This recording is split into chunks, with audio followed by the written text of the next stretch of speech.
الحمد لله نحمده ونستعينه ونستغفره ونؤمن به ونتوكل عليه ونعوذ بالله من شرور أنفسنا ومن سيئات أعمالنا من يهده الله فلا مضل له ومن يضلل فلا هادي له ونشهد أن لا إله إلا الله وحده لا شريك له ونشهد أن سيدنا ومولانا محمدا عبده ورسوله أرسله إلى الناس كافة بشيرا ونذيرا وداعيا إلى الله بإذنه وسراجا منيرا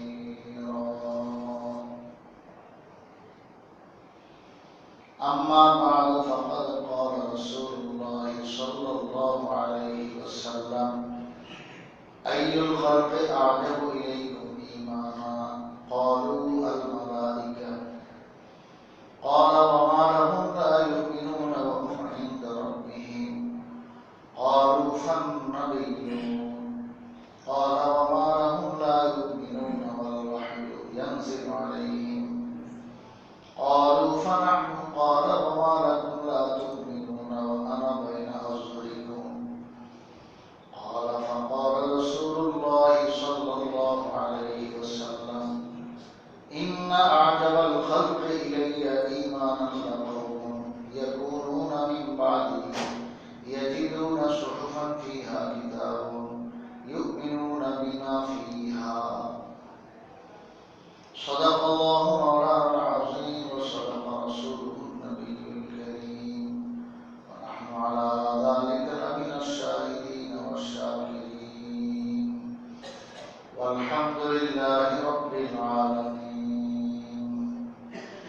محترم دوست बुजुर्ग আল্লাহ রাব্বুল আলামিনের অশেষ মেহেরবানিতে তিনি আমাদেরকে জুমার নামাজ আদায়ের জন্য তার ঘরে আসার তৌফিক দান করেছেন এই জন্য দিল থেকে শুকরিয়া আদায় করি আলহামদুলিল্লাহ।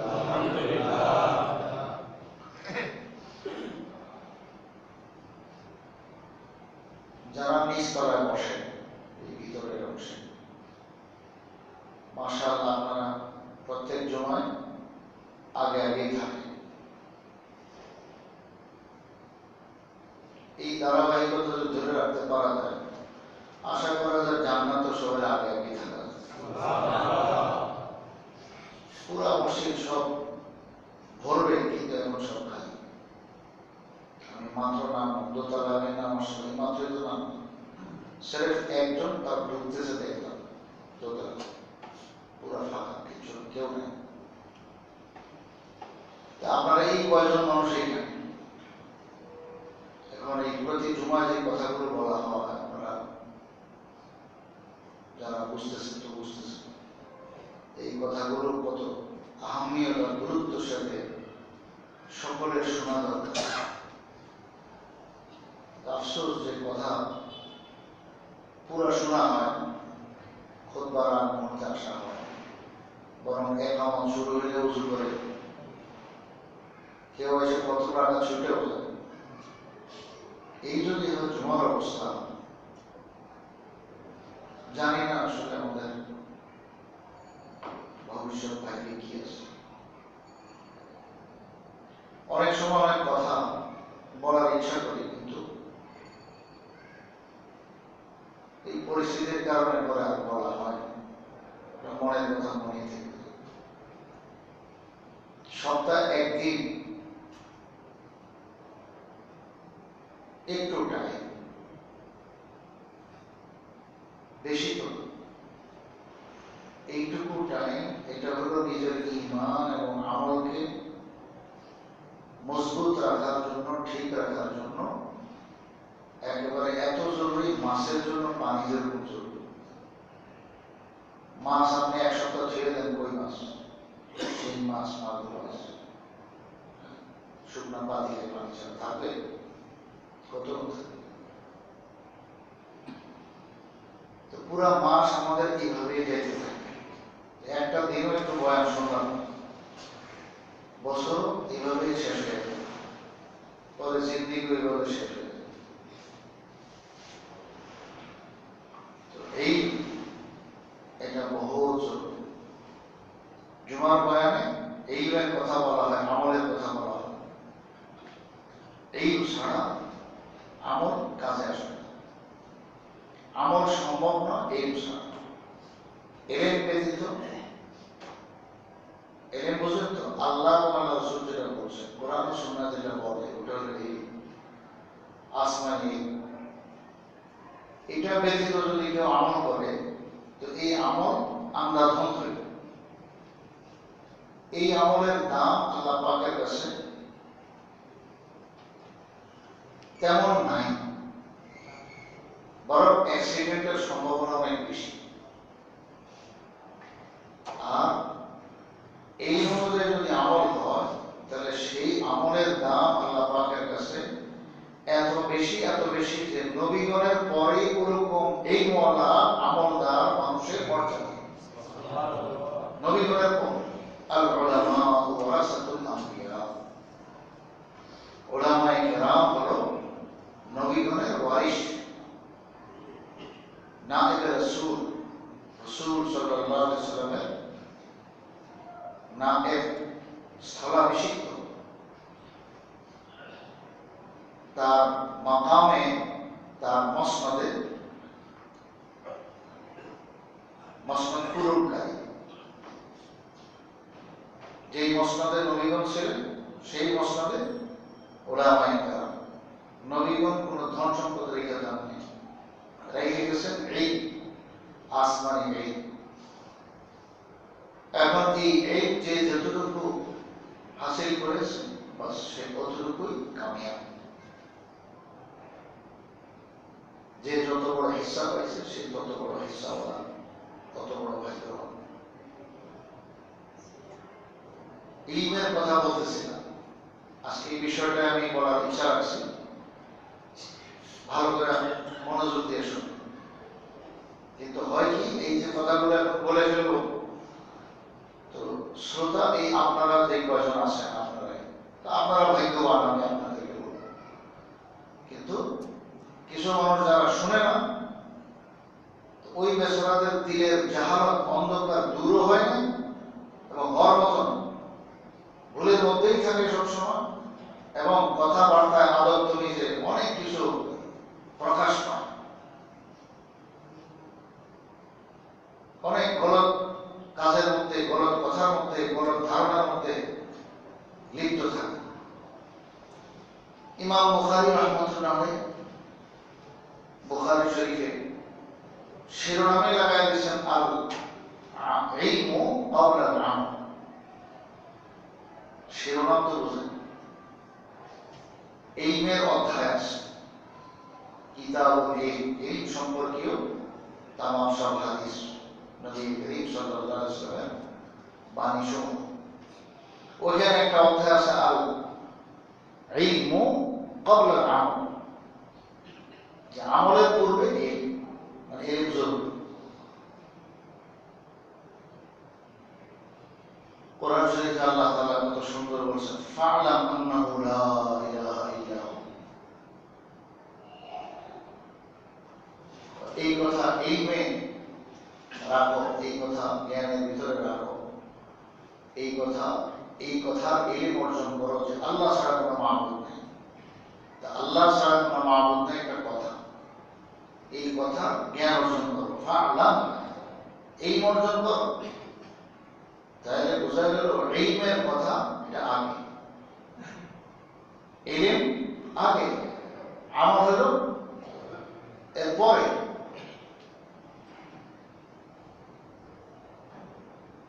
তো এটার গুরুত্ব আমলের চেয়ে বেশি, এবং ইলমের পরে যদি আমল হয়, ওই আমলের দাম আল্লাহ পাকের নিকট এত বেশি যা আর কোনো তুলনা নাই। এই যে এক কথা বললাম যে নবীগণের পরে তার মর্যাদা, এটা কি সোজা কথা? নবীগণের পরে তার মর্যাদা কিসের বরকতে আসলো? ইলমের বরকতে। আল্লাহু আকবার।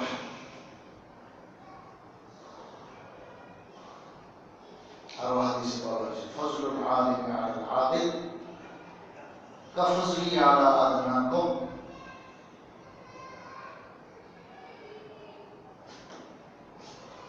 লম্বা কথা, এখন এতদিকে যাইতে পারবো না। সারসংক্ষেপ কথা এটাই যে আমি রাসূলুল্লাহর মর্যাদা একজন বেএলেম নাকি সাহাবী, সাধারণ সাহাবীর উপরে আমি রাসূলুল্লাহর মর্যাদা যত বড়, এলেম ছাড়া মানুষ এর উপর এলেমওয়ালা মানুষের মর্যাদা এত বড়।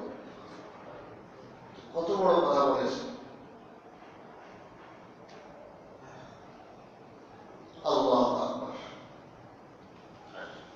এবং এলেমের জন্য কিতাব জরুরি, এটা মনে রেখে। এলেম হুজুর সাল্লাল্লাহু আলাইহি ওয়াসাল্লাম আসমান থেকে জিবরাইল আলাইহিস সালামের মাধ্যমে পেয়েছেন। রাসূলের জন্য জিবরাইলের কিতাব, বুঝলেন? রাসূল সাল্লাল্লাহু আলাইহি ওয়াসাল্লামের জন্য জিবরাইল আলাইহিস সালাম ছিলেন মাধ্যম, ওখান থেকে এলেম আসতো। কিছু প্রয়োজন জিবরাইল আলাইহিস সালামকে জিজ্ঞেস করতেন, তিনি সমাধান আসমান থেকে নিয়ে আসতেন। এটা ছিল সিনা ও সিনা, মানে এক কল্প থেকে, এক অন্তর থেকে আরেক অন্তর, আরেক কল্প পর্যন্ত।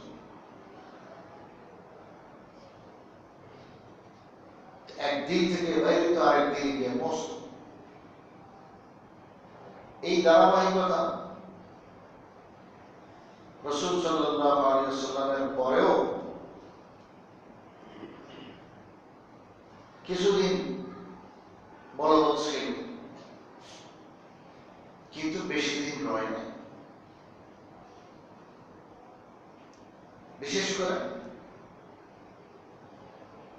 300 হিজরির পর, হিজরতের 300 বছর পর এই কালাম আসমান এলেম যা ছিল এগুলো সব কিতাবের মধ্যে ঢুকে গেছে। কিতাবের বাইরে আর কোনো এলেম রয় নাই। তখন এলেম কালাম রেফারেন্স সব কিতাব থেকেই দেওয়া হতো। কেউ দিনই কোনো কথা বললে জিজ্ঞাসা করা হতো যে কোন কিতাবে আছে, কার কাছে শুনছেন, এটা কোন কিতাবে আছে, সেখানে কিতাব হয়ে গেছে রেফারেন্স। এবং এটা এই লেখালেখি রাসূল সাল্লাল্লাহু আলাইহি ওয়াসাল্লামের সামনে থেকেই শুরু হয়েছে। কোরআন শরীফ তো লেখাইছেন, এগুলো সবচেয়ে বড় এলেমের একদম উৎস বড়। সেই কোরআন কারীম নাযিল হতো সিনা ও সিনা, এবং মুখস্থ করতেন সাহাবায়ে কেরাম রাসূল সাল্লাল্লাহু আলাইহি ওয়াসাল্লাম থেকে শুনে, কিন্তু লেখায় দিতেন। লেখা কেন শুরু হচ্ছে? লেখা যে আমাদের কিতাব বলে, কিতাব শব্দ আমরা বলি বাংলায় বই বলি আর কি, আসলে তো কিতাব অর্থ হলো মাকতুব, মানে লিখিত, যা লেখা হয়ে গেছে। তো কোরআনে কারীমকে কিতাব শব্দ বলা হয়েছে, কিতাবুল্লাহ, আল্লাহর কিতাব। এই কিতাব মানে এটা লেখা হবে, এটা শুধু সিনা ও সিনা থাকবে না, কল্প থেকে কল্প, দিক থেকে দিক থাকবে না, হেফজ থেকে হেফজ, অন্তর থেকে অন্তর থাকবে না, বরং লিখিত থাকবে। তো লেখা হয়েছে হুজুর সাল্লাল্লাহু আলাইহি ওয়াসাল্লামের সামনেই লেখা হয়েছে। সাহাবায়ে কেরাম, কাতিবিনে ওহী যারা, ওহীর লেখক যারা, ওনাদেরকে দিয়ে লেখায় দিতেন। বিশেষ করে বড় বড় 5-6 জন 10 জনের মতো সাহাবায়ে কেরাম ছিলেন, যার মধ্যে খুলাফায়ে রাশিদিন আছেন, যায়েদ ইবনে সাবিত রাদিয়াল্লাহু তাআলা আনহু আছেন, হযরত মুআবিয়া রাদিয়াল্লাহু তাআলা আনহু আছেন। এনাদেরকে দিয়ে কোরআনে কারীম লেখায় দিতেন। আর রাসূলের বাণী যেটা কোরআনে কারীমের তাফসীর, এটা ওখানে কারণবশত না করছেন তো এখন লিখব না, কারণ কোরআনে কারীম আর এটা যদি একই রেজিস্টারের মধ্যে লেখা হয়, শেষে কোনটা কোরআন, কোনটা আল্লাহর কালাম, কোনটা রাসূলের কালাম ম্যাচ লাগবে। এই জন্য একটু প্রথম দিকে না করছেন, কিন্তু এই না বেশি দিনও চলে নাই। তাই তো হুজুর সাল্লাল্লাহু আলাইহি ওয়াসাল্লামের সামনে কিছু সাহাবায়ে কেরাম এলেম কালাম যা শুনতেন লিখতেন। এই কথাগুলো আপনারা মনে করেন না আমার জরুরত নেই, বলে এগুলো তো হুজুর অনেক গভীরের কথা বলতেছেন, কেন গভীর না, এগুলো আপনার দরকার। এইগুলো যদি আপনি না জানেন তাহলে আপনি অনেক কিছু থেকে বুঝ থেকে মাহরুম থাকবেন। প্রত্যেকটা মুসলমানের দরকার এগুলো জানা। আপনারা জুমার বয়ানে আসছেন, সাধারণ মানুষ আপনারা, কিছু বৈশিষ্ট্য তো আছে, জুমাতে আসছেন, আগে আগে আসছেন, বয়ান শুনতেছেন, তো এগুলো প্রত্যেকের জানা দরকার। মনোযোগ দিয়ে কথাগুলো শুনেন, এত কাজ দিবে যেটা আপনি বুঝবেন পরে। তো কোরআনে কারীম তো রাসূল নিজেই লেখা দিতেন, রাসূলের বাণী সমূহ হুজুর সাল্লাল্লাহু আলাইহি ওয়াসাল্লাম নিজে প্রথম দিকে যদিও মানা করছেন লিখতে, কিন্তু পরে লেখার অনুমতিও দিয়েছেন, লেখা হইত। অনেক সাহাবায়ে কেরাম রাসূলের সামনে বসে বসে লিখতেন। আবার অনেক সাহাবীরা রাসূল নিজে রাসূলের বাণী লেখায় দিতেন। অনেক আছে, অসংখ্য, এটা আলাদা ইতিহাস। এটা যদি বলার প্রয়োজন হয় তো বলবো, অনেক মজলিসের দরকার, এক মজলিস যথেষ্ট, ঘন্টাকে ঘন্টা অনেক মজলিস দরকার। কিন্তু এইটুকুর সার কথা যে রাসূল সাল্লাল্লাহু আলাইহি ওয়াসাল্লামের সামনে সাহাবায়ে কেরাম রাসূলেরই আদেশে, রাসূলের মৌন সমর্থনে লিখেছেন। লিখতে লিখতে এত বিশাল বড় কিতাব বানায় ফেলছেন। কিতাব মানে ওই লিখিত জিনিস, দিওয়ান, রেজিস্টার, রেজিস্টারকে রেজিস্টার থুবায় ফেলছেন। আস-সহিফাতুস সাদিকা নামে একটা কিতাব ছিল, হযরত আব্দুল্লাহ ইবনে আমর ইবনে আস রাদিয়াল্লাহু তাআলা আনহু, সেই আস-সহিফাতুস সাদিকা নামক কিতাব অনেক বিশাল বড় ছিল। এত বিশাল ছিল যে একটা কথা বুঝলেই যথেষ্ট। হযরত আবু হুরায়রা রাদিয়াল্লাহু তাআলা আনহু, যার কথা সাধারণ থেকে সাধারণ মুসলমান জানেন যে উনি সবচেয়ে বেশি হাদিস বয়ানকারী, এত বেশি হাদিস বর্ণনাকারী আরেকজন পাওয়া যায় না। হযরত আবু হুরায়রা রাদিয়াল্লাহু তাআলা হাদিসের কিতাব খুললেই, ফাজাইল আমল খুললেই, যে কোনো জায়গায় আপনি পড়েন, ওই আবু হুরায়রার নাম প্রতিটা পৃষ্ঠায় আসেই আছে, এত বেশি ঘন ঘন। সেই আবু হুরায়রা এত হাদিস বর্ণনা করেছেন, তারপরেও কয় কি জানেন, সাহাবায়ে কেরামের মধ্য থেকে আমার চাইতে বেশি হাদিস বর্ণনাকারী নাই, তবে একজন আছে। তিনি কে? তিনি হলো হযরত আব্দুল্লাহ ইবনে আমর ইবনে আস রাদিয়াল্লাহু তাআলা। ফাইনাহু কানা ইয়াকতুবু ওয়া লা আক্তুবু। যা কারণ দর্শাইছে সেটা আমার এখন আলোচ্য বিষয় না। যে মানে উনি লিখতেন, আমি লিখতাম না, অর্থাৎ আমি না লেখার কারণে অনেক কিছুই ছুটে গেছে, আর উনি লেখার কারণে সবই মাহফুজ সংরক্ষিত ছিল, তাই উনি দিকে দিকে বলে ফেলতেন। তো আমার চেয়ে বেশি হাদিস সংরক্ষণ করেছেন, লিপিবদ্ধ করেছেন, জমা করেছেন, উম্মতের কাছে পৌঁছেছেন একমাত্র সাহাবায়ে কেরামদের কে? হযরত আব্দুল্লাহ ইবনে আমর ইবনে আস রাদিয়াল্লাহু। এই আবু হুরায়রার বক্তব্য, যিনি সবচেয়ে বেশি হাদিস লিখেছেন, তিনি বলতেছেন। আল্লাহ, তাহলে লিপিবদ্ধ হওয়ার কারণে ওনার কাছে এগুলো সংরক্ষিত ছিল, মাহফুজ ছিল, উম্মতের কাছে পৌঁছানো সহজ ছিল, পৌঁছেছে। আচ্ছা, এবার স্বয়ং হুজুর সাল্লাল্লাহু আলাইহি ওয়াসাল্লাম কি বলছেন সেটা শুনেন। এবং ঘটনাচক্রে আজীব কথা যে এই ঘটনা আমি যে হাদিস পড়েছি, এটা এই আব্দুল্লাহ রাদিয়াল্লাহু আনহু তিনি বয়ান করেছেন, যার পাণ্ডুলিপি অনেক বড় ছিল, রাসূলের হাদিসগুলো জমা করেছেন। তিনি বলেন, রাসূল সাল্লাল্লাহু আলাইহি ওয়াসাল্লাম একদিন আমাদেরকে প্রশ্ন করলেন, বলো তো দেখি কাদের ঈমানটা বড় আশ্চর্যজনক? সাহাবায়ে কেরাম উত্তর দিলেন, ফেরেশতাগণ। আল্লাহ রাসূল বললেন, এটা কেমন কথা? ফেরেশতারা তো সবসময় আসমানে থাকে, আল্লাহর বিশেষ কুদরতের তামাশা দেখে, কাজে তারা ঈমানদার হবে না তো কে ঈমানদার হবে? এই জন্য তাদের ঈমানটা এটা আশ্চর্যজনক নয়, বরং ইজি ব্যাপার। সাহাবায়ে কেরাম দ্বিতীয় নম্বরে জবাব দিলেন, তাহলে নবীগণের। রাসূল সাল্লাল্লাহু আলাইহি ওয়াসাল্লাম বলেন, আচ্ছা কেমন কথা বলেন? নবীদের কাছে সবসময় আল্লাহর ওহী আসতে থাকে, জিবরাইল আলাইহিস সালাম ওহী, নগদ নগদ গরম গরম ওহী নিয়ে আসেন, আসমানি সংবাদ তিনারা পাইতে থাকেন। কাজেই তারা বেঈমানি করবে, এটি সম্ভব। আরে তারা ঈমান লওয়া এটা ইজি ব্যাপার, স্বাভাবিক ব্যাপার, এটা অস্বাভাবিক আশ্চর্যের কিছু না। সাহাবায়ে কেরাম দুইবার ফেল খেলেন, তিন নম্বর অনেক চিন্তা ভাবনা করে গেছে, তাহলে আমাদের ঈমানটা আশ্চর্য। আল্লাহ রাসূল বলেন এটা ভুল বলবো, কারণ তোমাদেরকে আমি সব সময় ওয়াজ নসিহত করতেই আছি।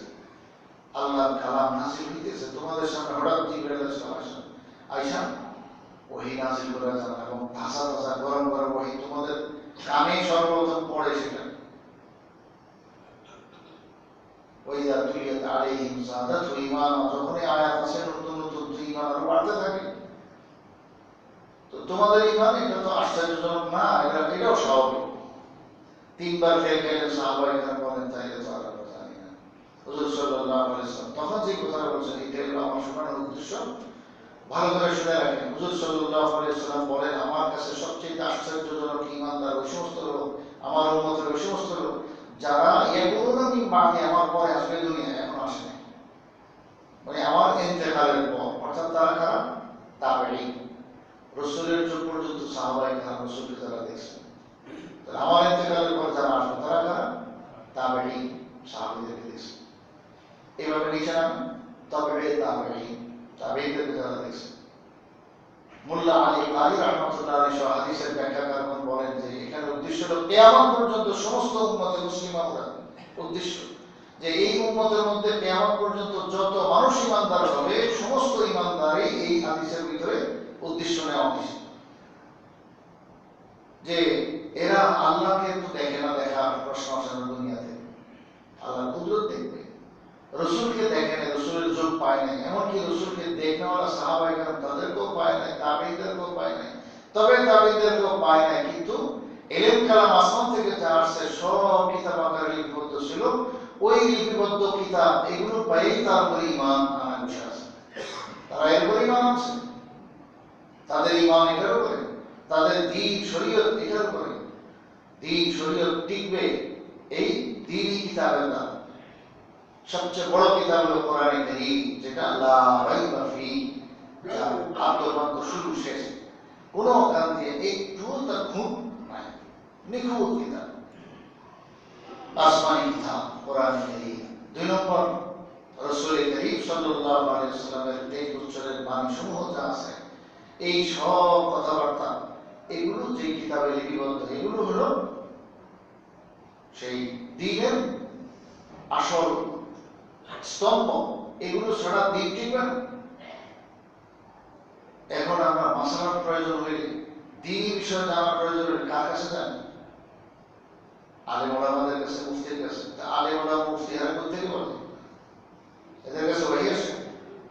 ওহী আসে না, এদের কাছে ওই কিতাব আছে। রাসূল সাল্লাল্লাহু আলাইহি ওয়াসাল্লাম 23 বছর ধরে মেহনত করে যা করে গেছেন এগুলো সব কিতাব আকারে আছে, ওইখান থেকে বলে। এবং এই কিতাবাদি যদি না থাকতো,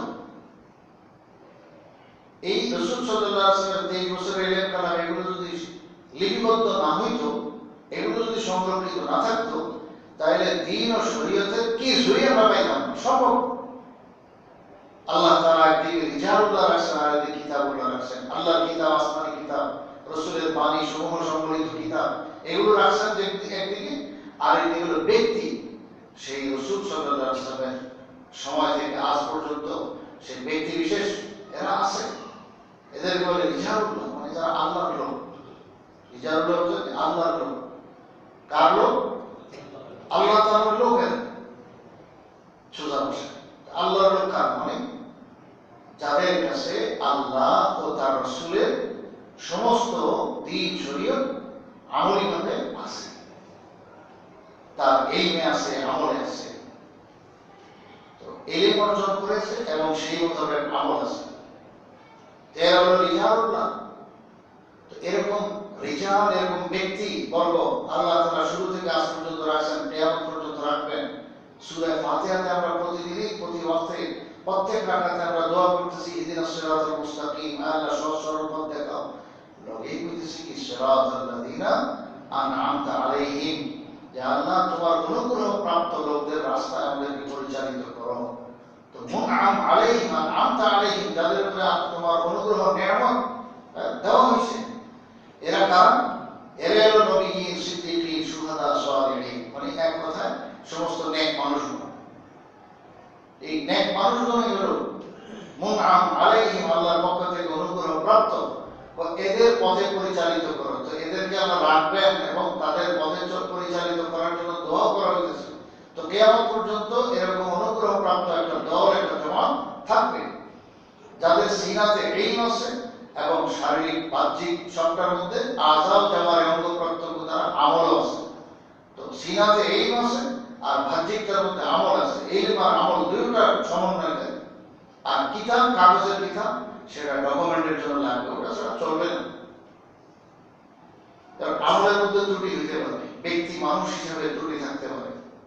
এই জন্য ওই ত্রুটিগুলো থেকে মুক্ত হওয়ার জন্য, দ্বীনকে একদম সাফ সুতরা করার জন্য ওই কিতাব দেখতে হবে যে কিতাবে কি আছে। একাকী ব্যক্তিগতভাবে কেউ ভুল করতে পারে, কিতাবে সব আছে। তো দ্বীন ওখানে সংরক্ষিত আছে।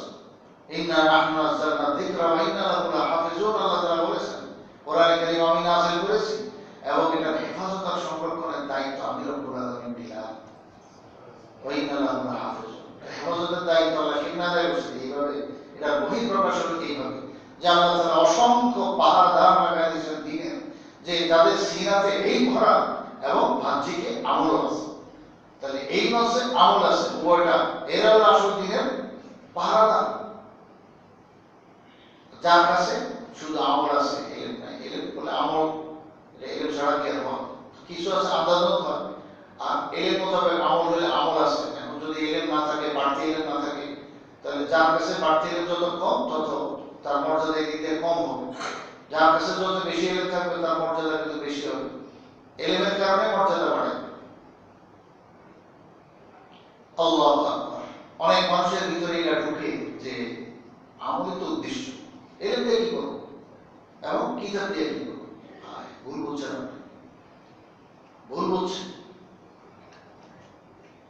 মক্কার জিন্দেগিতে 13 বছর পর্যন্ত হুজুর সাল্লাল্লাহু আলাইহি ওয়াসাল্লামের কাছে কি আছে, এটা এলেম তো আসে। সেখানে আমল খুঁজে পাওয়া যায় এত কম, সব এলেমই। আসমানি এলেম, খালি জ্ঞান দিয়ে গেছেন আল্লাহ তাআলা। তো এই মাসে 13 বছর যাবত মদিনা শরীফে যাওয়ার পরে এই আহকাম, বিভিন্ন বিধিবিধান, এটা করো, এটা ছাড়ো, এটা করো না, এটা করো, এই বিধিবিধান এগুলো আসা শুরু হয়েছে। এক নামাজ, যেটা ইসলামের একবারে মূল গোড়া, ইমানের পথ, সেটাই তো আসছে হিজরতের অল্প আগে। মক্কা শরীফের জিন্দেগির 13 বছরের শেষ দিন, আনুমানিক 6 মাস পূর্বে। কারণ মেরাজ কবে হয়েছে ওই তারিখ সংরক্ষিত নাই, বিভিন্ন মতামত পাওয়া যায়, কিন্তু এইটুকু কথা নিশ্চিত যে হিজরতের অন্তত 6 মাস পূর্বে। 6 মাস পূর্বে দিলে 12.5 বছর, 13 বছর থেকে 6 মাস পর্যন্ত এই 12.5 বছর তো কি ছিল? এলেমই এলেম ছিল, এলেম শিখেছে। আসলে আমল আমরা বুঝি না। আমল দুই রকম আছে, একটা হলো কল্পের আমল, অন্তরের আমল, আরেকটা হলো বাহ্যিক অঙ্গ প্রত্যঙ্গের আমল। আমল কয় রকম? দুই রকম, ভালো করে মনে রাখবেন। একটা হলো অন্তরের আমল, আরেকটা হলো বাহ্যিক অঙ্গ প্রত্যঙ্গের আমল। আমরা সাধারণত অঙ্গ প্রত্যঙ্গের আমল যে এখানে আমল বুঝি, আর অন্তরের যে আমল আছে সেটা আমরা কম বুঝি। অথচ ওটাই কিন্তু 1 নম্বর। আরে অন্তরে থাকলে তো বহিঃপ্রকাশ হবে অঙ্গ প্রত্যঙ্গ দ্বারা। তো এলেম যার ভিতরে আছে, যার কলবে সিনাতে এলেম ঢুকছে, তার কি লাভ হলো? যে কলব দ্বারা, অন্তর দ্বারা আমল শুরু হয়ে গেছে। কলবের ভিতরে যে জাহালাতার অন্ধকার ছিল,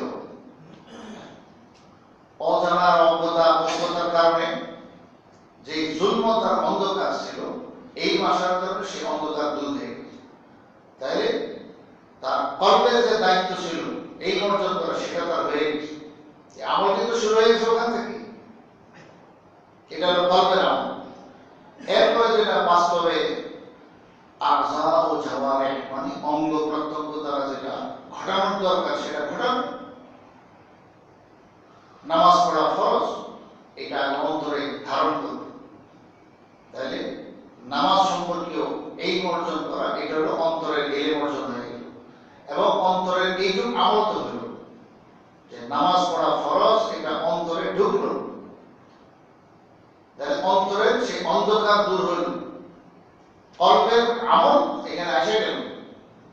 এবার হলো বহিঃপ্রকাশ, যে নামাজ যেভাবে পড়ে ওযু করো, এই অঙ্গগত দিয়ে তো ওযু করে, কেবলামুখী হও, আল্লাহু আকবার বলো, এরপরে রুকু দাও, সিজদা দাও, উঠো বসো, এগুলো হলো সব অঙ্গগত দ্বারা বাহ্যিক আমল। তো আমল দুই রকম, একটা হলো অন্তরের দ্বারা, আরেকটা হলো অঙ্গ প্রত্যঙ্গ দ্বারা। অন্তরের দ্বারা যেটা, এখানে আমরা শুধু ইলমে মনে করি, কিন্তু আসলে ইলমের সাথে এখানে দিলেরও কি আছে, আমল আছে। সে অন্ধকার আর জাহালত দূর হয় এবং এই ভিতরে আসে। আল্লাহু আকবার। দেখেন, সুন্নত মুস্তাহাব যেগুলো আছে, এগুলো আমল করা যাবে মুস্তাহাব, সুন্নত। সুন্নতের আমল সুন্নত না, মুস্তাহাবের আমল কি মুস্তাহাব। করলে আপনি সওয়াব পাবেন, না করলে গুনাহ লেখা হয়। এখন এই মুস্তাহাবের উপরে আমল করা তো মুস্তাহাব, কিন্তু মনে রাখবেন মুস্তাহাব যে মুস্তাহাব, এটার জ্ঞান অর্জন করা এটা হলো ফরজ। ওটা হলো অন্তরের কাজ, ওটা হলো কলবের কাজ।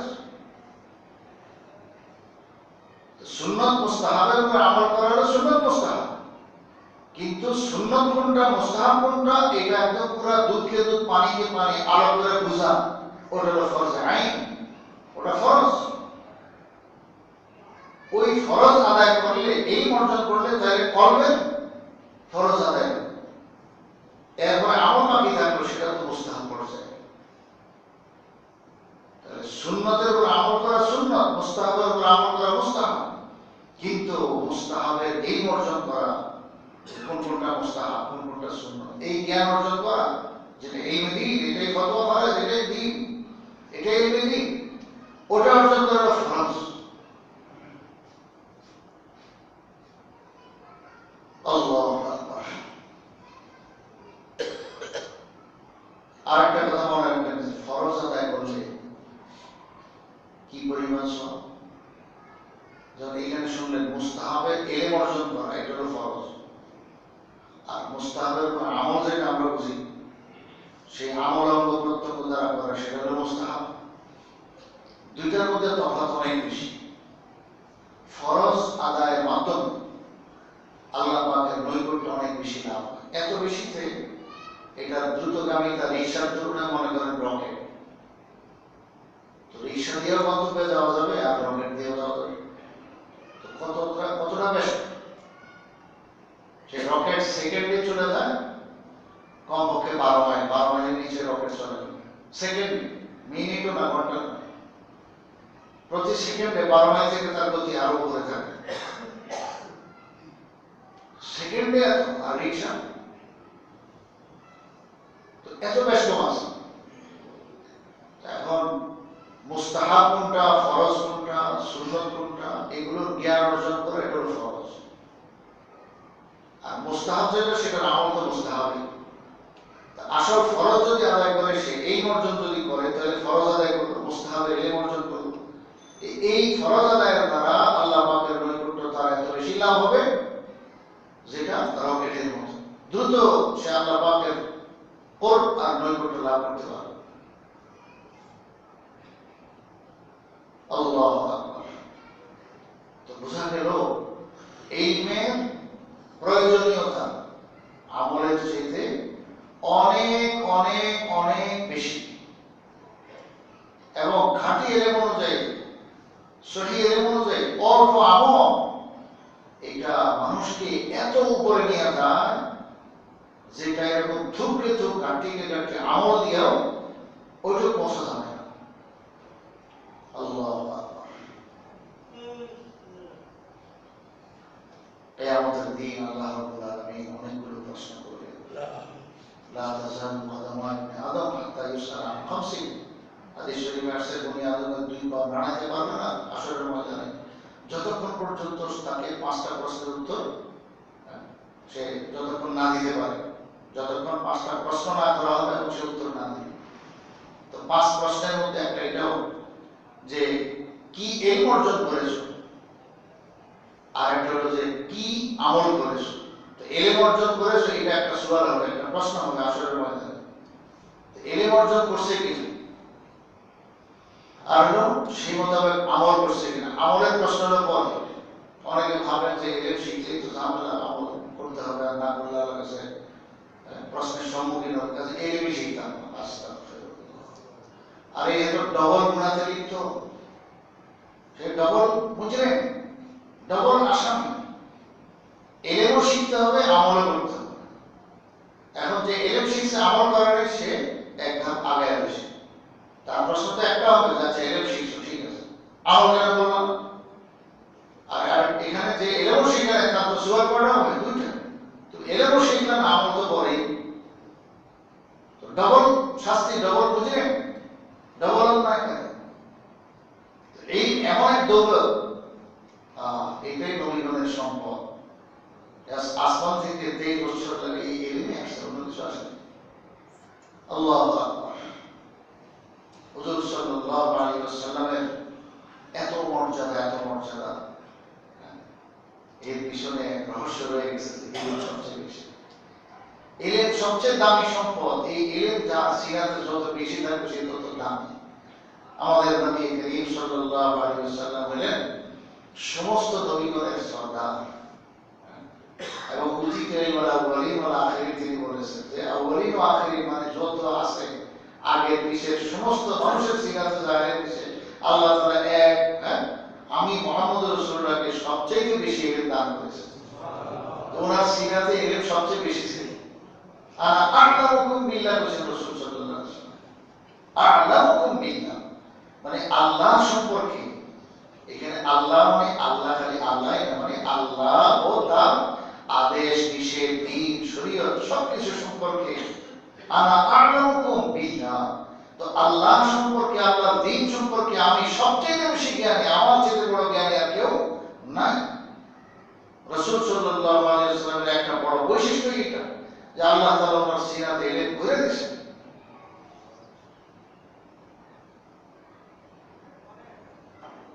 প্রথম শব্দে আসছে ওনার কাছে ইকরা, পড়াশোনা করে ইকরা, পড়ার কথা বলছে। আর রহমান আল্লামা কোরআন, কোরআন শিক্ষা দিয়েছে। আল্লামানি রব্বি, আমার ইলম তো কেউ শেখায় নাই, ওস্তাদের কাছে গুরুর কাছে আমাদের তো হয় নাই। আল্লামানি রব্বি, আমাকে ইলম দিয়েছেন তো আমার রব। আল্লাহু আকবার। ফাহসানা তা'লিমি, কত না সুন্দর আমাকে শিক্ষা দিয়েছেন।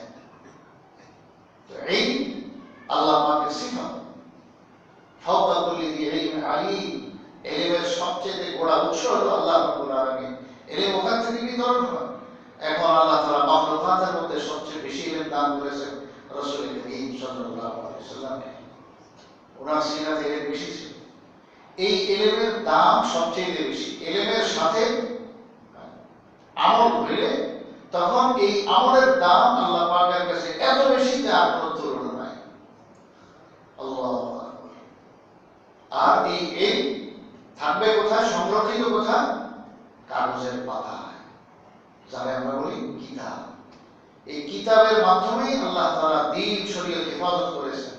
এবং কিতাব একটা নয়, দুইটা নয়, 100, 200, 1000, 2000 নয়, 1 লক্ষ, 2 লক্ষ নয়, কত অগণিত কিতাব রাসূল করিম সাল্লাল্লাহু আলাইহি ওয়াসাল্লামের বরকতে এই উম্মতের মধ্যে হইছে হিসাব নেই। যে বলছেন না যে আসতেছে এমন এক উম্মত যারা ইলম খারাপ সব লিপিবদ্ধভাবে কিতাবে আর এটার উপরে তারা ঈমান রাখবে, মানে তাদের ঈমান আমল সব ওই কিতাব অনুযায়ী। তো দ্বীন শরীয়ত মাহফুজ থাকবে সেই কিতাবে। ওই কিতাব এটাই হলো ইলমের উৎস।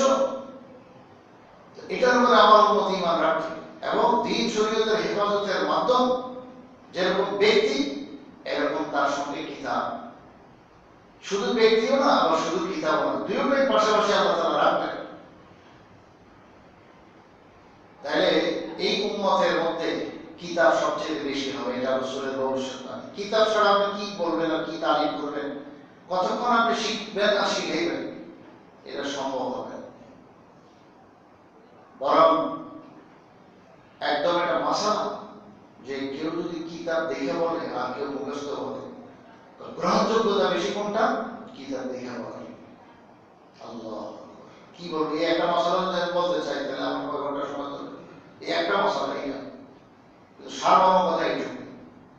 কিতাব দেখাবো না, এটা হলো, এটার গ্রহণযোগ্যতা বেশি, এটা নির্ভরযোগ্য বেশি। আরে মুখস্থ বলতে গেলে অনেক সময় হেরফের হইতে পারে, বলতে আমরা ত্রুটি হইতে পারে। আল্লাহু আকবার। তাহলে কি বুঝলাম আমরা আজকে বয়ানের সার কথা এটাই বুঝলাম যে এই উম্মতকে আল্লাহ তাআলা কিতাবের মুহতাজ বানাইছেন, কিতাবের মুহতাজ। ইলমে দ্বীন এগুলো কিতাবে থাকবে। এই কিতাব ছাড়া আলিমে দ্বীন হওয়া যাবে না। কিতাব ছাড়া ইলমে দ্বীনের হেফাজত সম্ভব নয়। কিতাব ছাড়া ইলমে দ্বীনের হেফাজত সম্ভব নয়। তামাম সব গলত এবং বেদাত শরীয়ত বিরোধী যত কিছু আছে এগুলো এর হাকিকত বোঝা কিতাব ছাড়া কোনোদিন সম্ভব নয়। কিতাব যদি ছাড়াই মানুষ চলতে থাকে, এই উম্মত চলতে থাকে, কয়দিন চলবে, কয় বছর চলবে? কিছুদিন চলতে পারবে, আগের পিছনে ট্রায়ালের পিছনে ধাক্কায়, কিন্তু এরপরে আর চলতে পারবে না কিতাব ছাড়া। কিতাবের হেফাজত এটাও আল্লাহ তাআলা করাইছেন এই উম্মতের মাধ্যমে, এবং কিতাবের মধ্যে দ্বীনের হেফাজত, কিতাবের দ্বারা দ্বীনের হেফাজত। আলেম দ্বীন হইতে কিতাব লাগে। হযরত ইয়াহইয়া ইবনে মাঈন রাহমাতুল্লাহ আলাইহি বলেন, আমার বাবার কাছে আমি 10 লক্ষ দিরহাম মিরাস পাইছি। বাবা ধনী ছিলেন। 10 লক্ষ দিরহাম, দিরহাম টাকার চেয়ে অনেক বেশি মানদার। তাহলে 1 দিরহাম যদি 1 টাকা ধরেন তত 10 লাখ টাকা হবে। আর যদি 1 দিরহাম 10 টাকা করে ধরেন তাহলে বুঝেন কত টাকা হবে।